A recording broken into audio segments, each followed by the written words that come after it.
Hey everybody, so in this video we're going to talk about Max Domi and his new agent Darren Farris. So my question is mainly, why did Max Domi change his agent?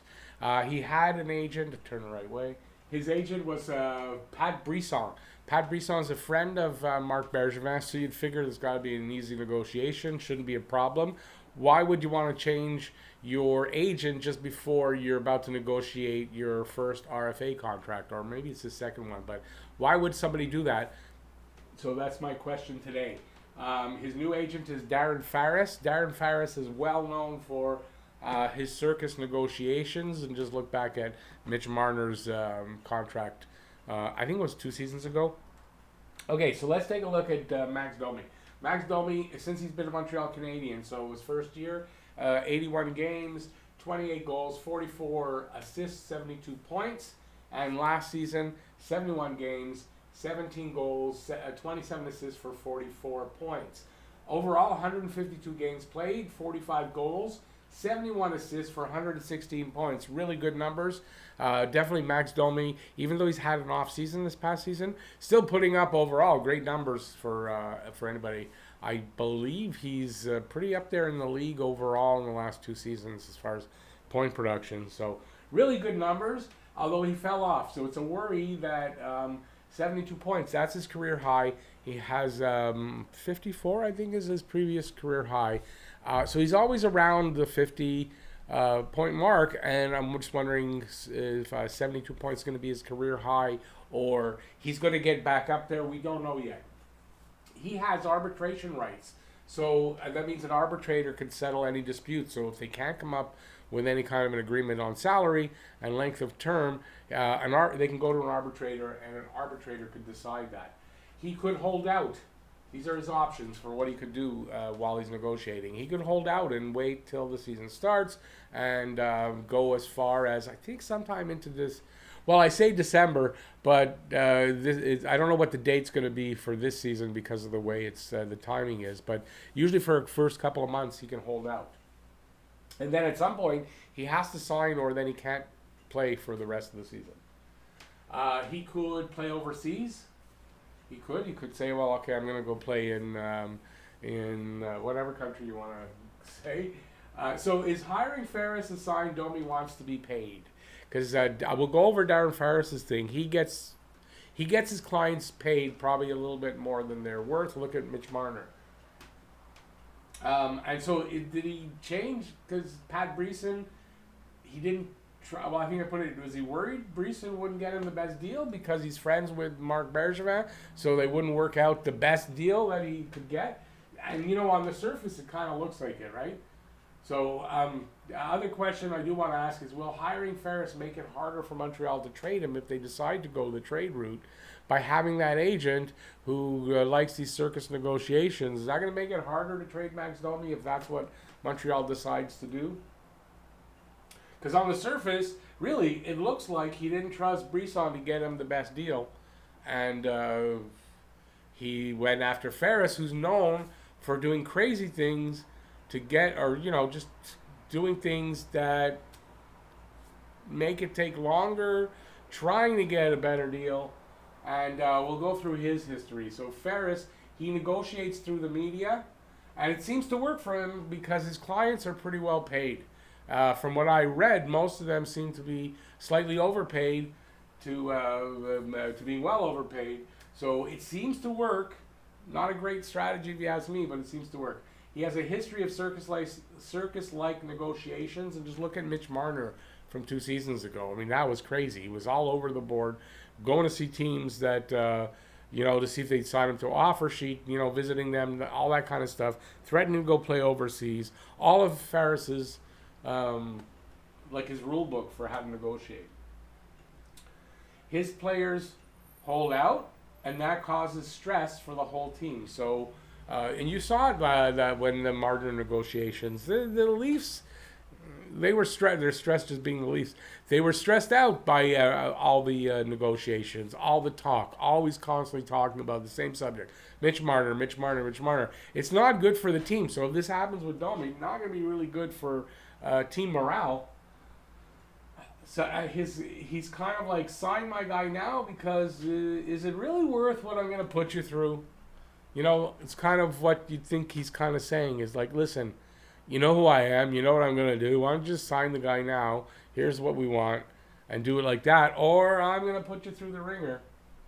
So I'm sure that's his strategy. It seems to be. So what are Ferris's methods? His usual methods are: say there is no rush. There's no rush to sign.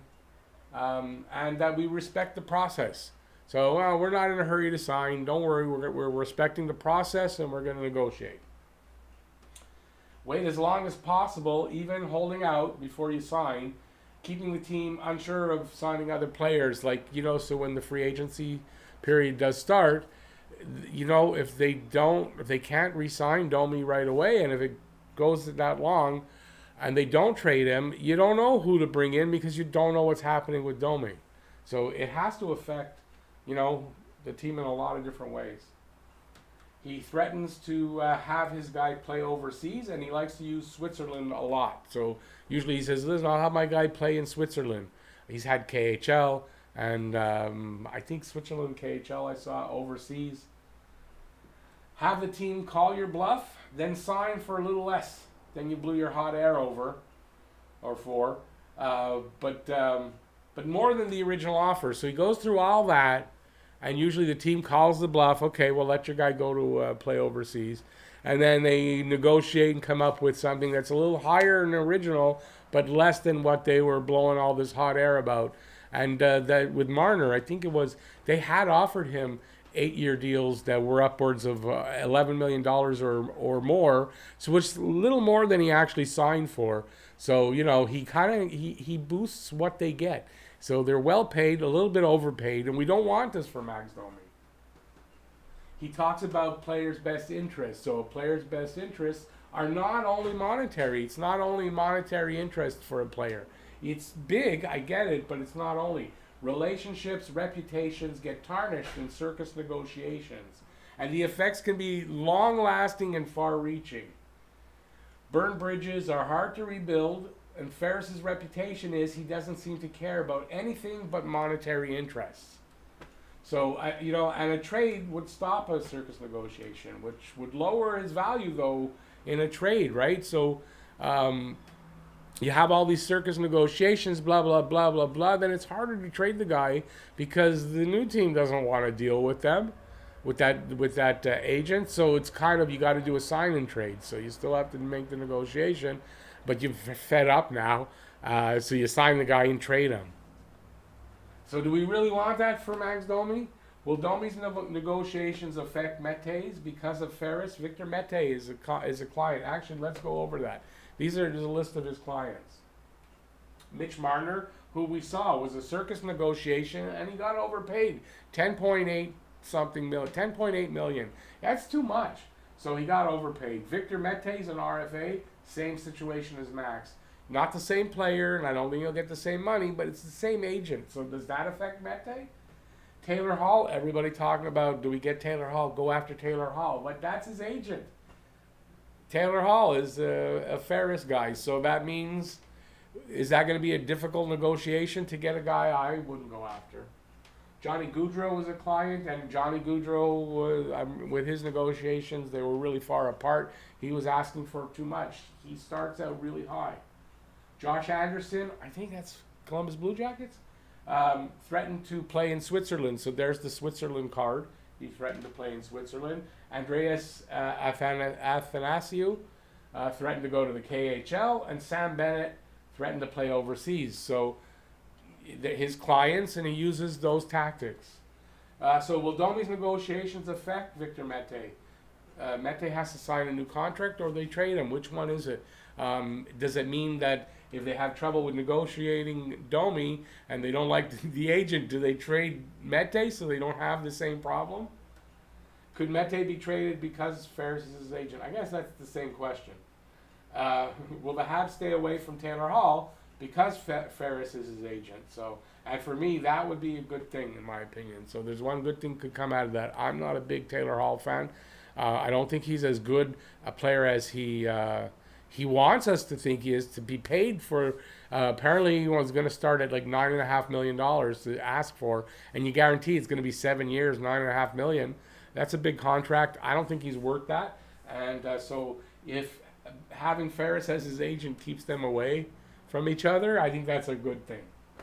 So this is what, the main question I thought of when I saw this, first of all, that he was changing agents, and why is he changing agents? That I find out that Brisson is a friend of Bergevin, and you got to go, oh, well, and then you find out who the guy is that he hired, that you got to wonder, why did he do that? Why would Max Domi, who says he wants to stay here, he's pumped, Montreal's the greatest place to be and all that, and you hire a guy like that that's going to cause problems in the negotiations. So I gotta wonder, does Max Domi either want to be traded but don't want to admit that he wants to be traded? Does he want to be paid as much as he can possibly be paid and that's his only interest? Or what was his reasoning for trading agents? Did he not think Brisson would get him the best deal because he's friends with Marc Bergevin? I mean, these are questions that I have. So I don't really have any answers to that, and we won't have any till the negotiations start and we see what happens and we see what kind of negotiations Ferris decides to go for. Are we going to see this reputation of his where we're going to start right away seeing everything that's on this list? And he says that, no rush, respect the process, and they just can't seem to get anywhere in the deal. He holds out, threatens to play overseas. Are we going to see all that? I hope not, because we don't need that here. And if that's what's going to be coming here, I'll tell you the truth. If that's the case, then Max Domi should be traded. I kind of think he might be anyway, but if this is what you got to go through to get Domi signed to a contract, if that's what it's going to be. I'm not saying it is. I don't have any proof yet that it is. I'm not saying it, but if that's what it is, and signs show that that's probably what we can expect from these negotiations, I say trade him and don't put up with that. And I don't know what happens with Victor Mete, and I really doubt they're going to go looking at Taylor Hall for $9.5 million a season for 7 seasons. I don't think they're going after that. I think they've got other areas where they need to address, and they can address the problem that Taylor Hall would solve with somebody for less money and probably less term. So there you go. That's my thoughts on why Max Domi changed his agent. Let me know what you think in the comment section. Whatever you think about what I just said here, what you think you might have an idea why, in the comment section. Give a thumbs up to the video if you liked it. And while you're at it, if you haven't subscribed already, please subscribe. Ring that notifications bell. That's also down there. And that's going to get you your daily fix of Blue Blanc Rouge right here at Talkin' Habs. So thanks everybody for watching. Really appreciate it. Stay safe out there and peace out. I'll see you next video. Bye everybody.